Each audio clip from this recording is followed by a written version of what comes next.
નમસ્કાર મિત્રો, good morning. આજે અમારા ઘરે પધારે છે અમારા ખડીરનું અને દિવ્ય ભાસ્કરનું નૂર એવા નૂર મોહમ્મદભાઈ પત્રકાર, અને ખૂબ આનંદ થયો. પાયલબેને થોડા દિવસ પહેલા કહ્યું હતું કે પેલા શિવજીભાઈ આવ્યા, વચ્ચે દેવિનભાઈ આવ્યા, અગાઉ જસુબેન ને આ બધા મોટા કલાકારો અને મહાન વ્યક્તિઓ આપણા ઘરે આવે છે, આપણને ઇજ્જત બક્ષો આવે છે, અને એ આવનારની મહાનતા છે કે આપણા જેવા નાના માણસને પણ એ લોકો ઇજ્જત આપીને આ રીતે પધારે છે. આજે અમને અમારી ઇજ્જત અને શાન, અમારું ગૌરવ વધારવા માટે અને અમારી દીકરી પાયલની ત્યાં દીકરી આવી છે, તો એને આશીર્વાદ પાઠવવા માટે નૂરભાઈ પધારે છે. અમે એનું સ્વાગત કરીએ છીએ અને એમના સ્વાગત રૂપે એમની જે પસંદગીની બાબતો છે એમાં એક છે સાહિત્ય. લાઇબ્રેરી એમના ઘરે બહુ સારી વસાવી છે, અને જ્યારે અમે એમને ઘરે ગયા ત્યારે એમને વાત પણ કરેલી કે થોડા પુસ્તકો મારી પાસે છે, તમને અમે લાઇબ્રેરી માટે આપશું. તો એમને યાદ કર્યા અને સ્પેશિયલ પધાર્યા છે. તો એ પુસ્તકો અમે અહીં રાખ્યા છે એમના માટે. જે પણ થોડા ઘણા આંબા પર લાઇબ્રેરીમાં ચાલે ગયા, પણ હજુ પણ થોડા બચ્યા છે, અને વધારે મળશે ત્યારે પણ આપણે એમની લાઇબ્રેરી માટે મોકલી આપશું. તો પહેલા સ્વાગત છે નૂરભાઈ, શું કહેશો તમે આજે? મને પણ ખૂબ આનંદ છે.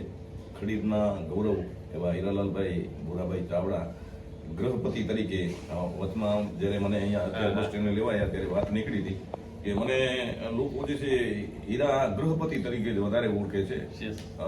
આપ આમાં અધિકારી છો, એપીએમસીમાં ઇન્સ્પેક્ટર છે, પણ એ ઓળખ પાછળ રહી જાય છે, અને વધારે તો ગૃહપતિ તરીકેની ઓળખ જે છે એ, અને પછી પાયલના પપ્પા તરીકે એમની છેલ્લા આમ 20 વર્ષથી બોર્ડિંગ છોડી દીધી છે. 20 વર્ષ તો બોર્ડિંગ છોડ્યા ને ત્યાં, એટલે જે જૂની પેઢી છે એ તો ઓળખતી હોય, પણ નવી પેઢી જે છે હવે પાયલના પપ્પા તરીકે વધુ ઓળખે છે કે પાયલના બાપા જાય છે. એટલે પાયલને પણ ખૂબ ખૂબ ધન્યવાદ કે એમણે એક આ યુટ્યુબ ઉપર સરસ ચેનલ શરૂ કરી અને બહુ ખ્યાતિ મેળવી છે. લાખોની સંખ્યામાં એમના ફોલોવર્સ છે. 4 લાખ સબસ્ક્રાઇબરો, 4 લાખ ફેમિલી મતલબ અમારી સાથે જોડાયા છે, અને 4 લાખ ફેમિલીને કારણે જ હવે હું પાયલના પપ્પા તરીકે ઓળખ બન્યો છે, અને દેશ વિદેશમાં એમની ચેનલ બહુ પ્રખ્યાત છે. ઘણી બધી કોમેન્ટો આવતી હોય, યુએસએ, કેનેડા, ઓસ્ટ્રેલિયા, ન્યુઝીલેન્ડ, ઘણી જગ્યાએથી જાપાન સહિતની પણ કોમેન્ટો આવે છે. એ લોકો ભાષા સમજતા હશે, નહીં સમજતા, પણ ખૂબ પ્રેમ આપ્યો છે, અને તમારો પ્રેમ આશીર્વાદ ઘરે પધાર્યો છું, અમારે આવવાનું થયું અને આ રીતે મળવાનું થયું. મને બહુ સારા પુસ્તકો શું છે જરા ઝૂમ કરીને ઉપર બતાવજો અમારી પાસે શું છે. જો ભાઈ કદાચ એમની પાસે હોઈ શકે છે, આની ઉપર બતાવજો, ફોકસ રાખજો.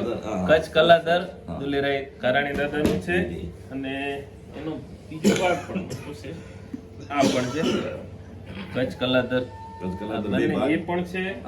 પછી બીજા પુસ્તકોમાં બહુ જબરદસ્ત પુસ્તક છે. એક છે મારા જ નામે છે, હીરાલાલ પારેખ, મતલબ મારું નામ ધરાવે છે. કર્મનો સિદ્ધાંત બહુ પોપ્યુલર પુસ્તક છે. અને એના સિવાય અમારી પાસે જે પુસ્તકોમાં છે, ખાસ તો ભાષાનો મોટો કોર્સ છે, અને એના સિવાય બીજો પણ અન્ય એક ત્રિભાષી હિન્દી, ઇંગ્લિશ અને ગુજરાતી ભાષાનો કોર્સ પણ છે. અને આ થોડોક વપરાશ વધી ગયો છે, હવે બિલકુલ બંધ છે એવો અંગ્રેજીનો આ પણ એક કોર્સ જ છે. અને સાહિત્યની વાત આવે તો એના સિવાય આ બધા પુસ્તકો પડ્યા છે, વંચાય ન વંચાય. કોઈ ધાર્મિક છે, કોઈ શૈક્ષણિક છે, કોઈક જો કોઈ ચિત્રલેખા લેખ પડે છે. આ અમારી એપીએમસી નું પુસ્તક છે. આ જ્યાં હું શિક્ષક તરીકે કામ કરતો ત્યાંનું સંભાળનું છે. આ અમારા આહિર મંડળ, આહિર બોર્ડિંગ નું છે.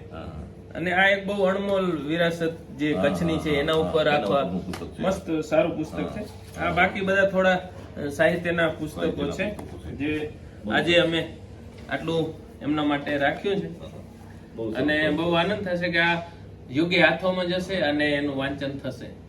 Thank you sir.